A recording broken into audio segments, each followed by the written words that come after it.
விக்ரம் சாரை வந்து எனக்கு பல வடிவங்களில் பிடிக்கும், பல கேரக்டர்லாம் பிடிக்கும். அவர் வந்து எப்படின்னா மற்ற கமர்ஷியல் ஆக்டர்ஸ் மாதிரி நான் வந்து சாரை நான் பார்த்ததில்லை. ஏன்னா அவர் வந்து அந்த கேரக்டருக்காக தன்னை வந்து என்ன சொல்கிறது, அதை மாற்றிக்கிற விதம் இருக்குதுல்ல. இப்போது ஐ படத்தில் வந்து ஒரு சின்ன போர்ஷன் தான் வரும், அதுக்காக வந்து ஒருத்தர் வந்து இப்படி ஒருத்தர் நிற்பாரா, கிறிஸ்டியன் பெல் மாதிரி ஒருத்தர் வந்து ஒல்லி ஆகி இந்த அளவுக்கு மயக்கம் அடைகிற அளவுக்கு பல்லெல்லாம் விழுந்து இப்படி ஒரு ஆக்டர் வந்து பண்ண முடியுமா அப்படின்றது இருக்குல்ல. அண்ட் வந்து இந்த கலையை நேசிக்கிற ஒரு பயங்கரமான ஒரு கலைஞன் கூட வந்து சேர்ந்து ஒர்க் பண்ணுறது வந்து இட் இஸ் நாட் அது ரொம்ப ஈஸியானது கிடையாது. எனக்கு ரொம்ப சவாலாக இருந்தது. நான் யோசித்தேன், ஏன்னா விக்ரம் சார் மாதிரி ஆட்கள்லாம் முதல்ல வந்து நம்ம ஒர்க் பண்ணுறப்ப ஃபஸ்ட்டு நம்ம சொல்கிறத அவர் கேட்கணும், அவர் கேட்பாரா. ஏன்னா வந்து பொதுவாக வந்து ஒரு டிரெக்டருக்கே இருக்கிற ஒரு விஷயம் நம்ம எழுதிட்டோம், அந்த எழுதுனதை நம்ம சொல்கிறத கேட்டு பண்ணணும். ஏன்னா அவருக்குன்னு சில டிமாண்ட் இருக்கும், அந்த டிமாண்டை நம்ம மேலே வந்து ஃபோர்ஸ் பண்ணாருன்னா என்னால் இது பண்ண முடியாது அப்படின்ற மாதிரி நான் யோசித்தேன். அப்படி நான் மீட் பண்ணுறப்பவே வந்து நான் அது அவருக்கும் நான் வந்து கொஞ்சம் நான் சொல்ல ட்ரை பண்ணேன். அப்புறம் வந்து அது அவர் புரிஞ்சுக்கிட்டாரு அப்படின்னு நினைக்கிறேன். அப்புறம் நான் சூர்யானா கிட்ட நான் சொன்னேன், நான் பர்சனலாக நான் இந்த மாதிரி ஒரு ஆள்னா நான் வந்து கொஞ்சம் இப்படி எதிர்பார்ப்பேன் அப்படின்னு சொன்னேன். இல்லை அவர் என்ன சொன்னார்னா, நீங்கள் ஒன்றும் கவலைப்படாதீங்க, விக்ரம் சார் பயங்கர சப்போர்ட்டிவாக இருப்பார் அப்படின்னு சொன்னார்.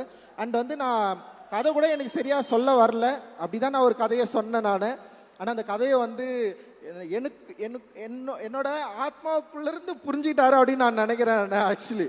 ஏன்னா என்னுடைய வார்த்தைகள்லேருந்து ஒரு விஷயத்தை புரிஞ்சுக்கிறது ரொம்ப ரொம்ப கஷ்டம். நான் ரொம்ப வீக்கான வேர்ட்ஸை வந்து நான் செலக்ட் பண்ணுவேன். என்னால் வந்து வேர்டை வந்து அவ்வளோ என்னால் வந்து கரெக்டாக செலக்ட் பண்ண முடியாது நான் பேசுகிறப்போ இல்லை கதை சொல்கிறப்போ. ஏன்னா என்னோடய உலகத்திலிருந்து நான் வந்து ஆப்ரேட் ஆவேன். அப்படி ஆப்ரேட் ஆகிறத வந்து அவர் சரியாக புரிஞ்சுக்கிட்டாரு அப்படின்னு எனக்கு தோணுச்சு.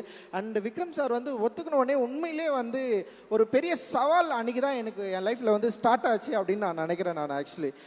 ஏன்னா ஒரு ஒரு ஒரு கலைஞன், ஒரு அசலான ஒரு கலைஞன் ஒரு ஆர்ட்டுக்காக தன்னை அர்ப்பணித்தவரை நான் வந்து ஹேண்டில் பண்ணுறது வந்து it is not a easy choice. And வந்து அது வந்து அவ்வளோ கஷ்டமான ஒரு விஷயம் அப்படின்றது எனக்கு தெரியும். ஸோ அவரை வந்து இந்த கதாபாத்திரங்களில் வந்து கதாபாத்திரமாக மாற்ற வைக்கிறது அப்படின்றது ஒரு பெரிய சேலஞ்சாக நான் வந்து யோசித்தேன். ஸோ அவருக்கு அதை கொடுக்கணும், அதே நேரத்தில் ஒரு ஜனரஞ்சகமாக மக்கள்கிட்ட ஈஸியாக அப்ரோச் பண்ணுற ஒரு வடிவமாகவும் அந்த கதை இருக்கணும் அப்படின்னு நான் நினச்சி தான் வந்து அந்த கதையை வந்து நான் ஒர்க் பண்ணேன்.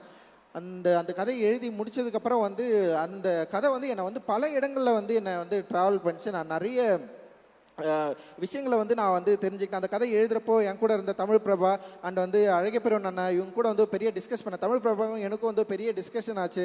அண்ட் அந்த கதையை படிச்சுட்டு வந்து தினகர் இருக்கான், அவன் வந்து ஏன்டா இந்த மாதிரி ஒரு கதையை வந்து செலக்ட் பண்ணி பண்ணுறலாம் நிறைய வந்து அவன் கேட்டே இருந்தான். ஏன்னா வந்து இந்த கதைக்குள்ளே பல சிக்கலான விஷயங்களும் இருக்குது, அதே நேரத்தில் வந்து ஒரு ஃபேண்டசி மீடியத்தை வந்து ஹேண்டில் பண்ண போகிறோம், ஒரு புதிய உலகத்துக்குள்ளே நுழைய போகிறேன். ஏன்னா எனக்கு வந்து இந்த மேஜிக்கல் ரியலிசம் ரொம்ப ரொம்ப பிடிக்கும்.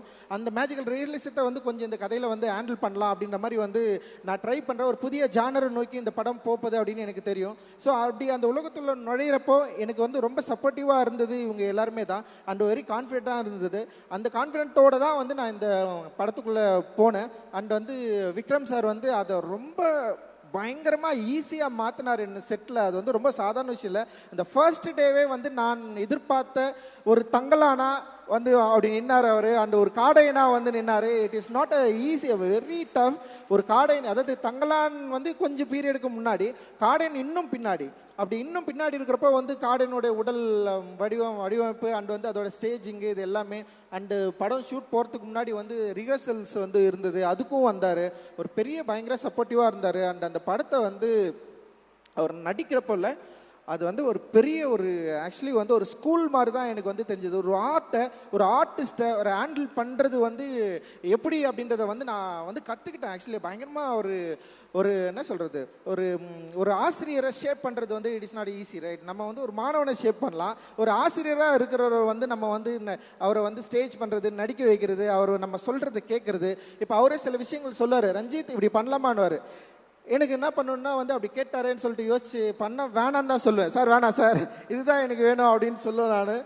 ஸோ ஒரு பிடிவாதம் தான். ஆனால் இது வந்து நான் நினைக்கிறது தான் வரணும் அப்படின்ற மாதிரி இருப்பேன். ஆனால் அந்த நான் நினைக்கிறத விக்ரம் சார் சரியாக புரிஞ்சுக்கிட்டாரு. அண்ட் ஸ்டேஜ் பை ஸ்டேஜ் வந்து அப்படியே அது அந்த கேரக்டர் எவால்வ் ஆச்சு. அண்ட் வந்து படம்லாம் முடிச்சதுக்கப்புறம் கூட வந்து நான் ரீஷூட்காக கொஞ்சம் கேட்டேன். அவர் வந்து வேற ஒரு உலகத்துக்குள்ளே போயிட்டார். அப்போ போயிட்டு கேட்டேன், சார் ரீஷூட் கொஞ்சம் பண்ணோம் சார், நீங்கள் வரீங்களான்னா உடனே ஒத்துக்கிட்டாரு. அண்ட் வந்து அவர் என்னென்னா ரிப்பு உடஞ்சிருச்சு அவருக்கு. ஒரு ஸ்டன் சீக்வன்ஸ் பண்ணுறோம். எனக்கு வந்து நான் அந்த மானிட்டர் பக்கத்தில் போயிட்டு உட்காந்துப்பேன். நான் அவரை நேராகவே பார்க்க மாட்டேன், மானிட்டர் மட்டும்தான் அப்படி பார்ப்பேன். நான் ஆக்ஷன் அப்படி சொன்னால் ஒரு சீக்வன்ஸ் நடக்கும், அப்புறம் கட்டுன்னு சொல்லிட்டு அப்படியே தலை குனிஞ்சிப்போ பசங்களை யாராவது கூப்பிடுவேன், இங்கே வாங்கடா அப்படின்னு. அவருக்கு எதாவது ஆயிடுச்சா கிட்ட போய் பாருங்கடா அப்படின்னு சொல்லுவேன். ஏதாவது கிட்ட போவாங்க அவர், ஆனால் வலிக்கும் அவருக்கு. பட் ஆனால் வந்து இல்லைண்ணா அவர் ஓகேன்னு சொல்கிறாருண்ணா அப்படின்னு அவர் சொல்லுவார். சொன்னோடனே சார் ஒரே 1 மோர் போயிடலாம் சார் அப்படின்னு சொல்லுவேன். உண்மையிலே கொடுமை பார்த்தனேன் அவர். ரொம்ப ரியலி சாரி சார். ஆக்சுவலி வந்து எனக்கு வந்து விக்ரம் சாரா இல்லை, தங்களானா நான் ஒருத்தனை பார்த்துட்டேன், அவரை எப்படியாவது கொண்டு வந்தது தான் என்னுடைய போராட்டமாக இருந்தது. அண்ட் வந்து பயங்கரமாக எனக்கு வந்து பெரிய சப்போர்ட் பண்ணார். ஸ்டில் இன்னைக்கு வரைக்கும் தங்களான வந்து பயங்கரமாக தூக்கி சுமக்கிறாரு. அந்த படத்து மேலே பெரிய நம்பிக்கை வச்சுருக்காரு, என் மேலே பெரிய நம்பிக்கை வச்சுருக்காரு. அந்த நம்பிக்கைக்கு நான் வந்து நிச்சயமாக அவருக்கு ஒரு வெற்றியை கொடுக்கணுன்னு தான் என்னுடைய மிகப்பெரிய விருப்பம். அது நிச்சயமாக ஒர்க் ஆகும் அப்படின்னு நான் நினைக்கிறேன்.